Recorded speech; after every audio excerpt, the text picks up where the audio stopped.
ప్రగతి నివేదిక. తెలంగాణ రాష్ట్రంలో ముఖ్యమంత్రి యనమల రేవంత్ రెడ్డి గారి ఆధ్వర్యంలో ప్రజాప్రభుత్వం ఏర్పడి 7 డిసెంబర్ 2024 నాటి సంవత్సరం పూర్తవుతుంది. 7 డిసెంబర్ 2024 నాడు హైదరాబాద్ లోని ఎల్బీ స్టేడియంలో ప్రమాణ స్వీకారం చేశారు. ప్రజాప్రభుత్వం ఏర్పడి తొలి 48 గంటల్లోపే 6 గ్యారెంటీలలో 2 గ్యారెంటీలను మహాలక్ష్మి పథకం కింద రాష్ట్రంలో మహిళలు ట్రాన్స్జెండర్లకు ఆర్టీసీ బస్సులలో ఉచిత ప్రయాణ సౌకర్యం కల్పించింది. రాజీవ్ ఆరోగ్యశ్రీ పథకం కింద ఉచితంగా అందించే వైద్య సేవల పరిమితిని 5 లక్షల రూపాయల నుంచి 10 లక్షల రూపాయలకు ప్రభుత్వం పెంచింది.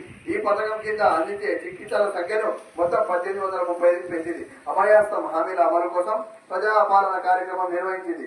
ప్రగతి భవనాన్ని మహాత్మా జ్యోతిరావు ఫులే ప్రజాభవనంగా మార్చి అక్కడ ప్రజావాణి కార్యక్రమాన్ని ప్రారంభించారు. ఇచ్చిన హామీల కట్టుబడి 500 రూపాయలకి వంట గ్యాస్ సిలిండర్ సరఫరా, గృహజ్యోతి పథకం కింద 200 యూనిట్ల కంటే తక్కువ విద్యుత్ వినియోగిస్తున్న గృహులకు ఉచిత విద్యుత్ అందిస్తుంది. పేద బడుగు వర్గాల సొంత ఎన్నికల నెరవేర్చేందుకు ప్రతి నియోజకవర్గంలో 3500 ఇందిరమ్మ ఇళ్లు నిర్మించాలని ప్రభుత్వం నిర్ణయించింది.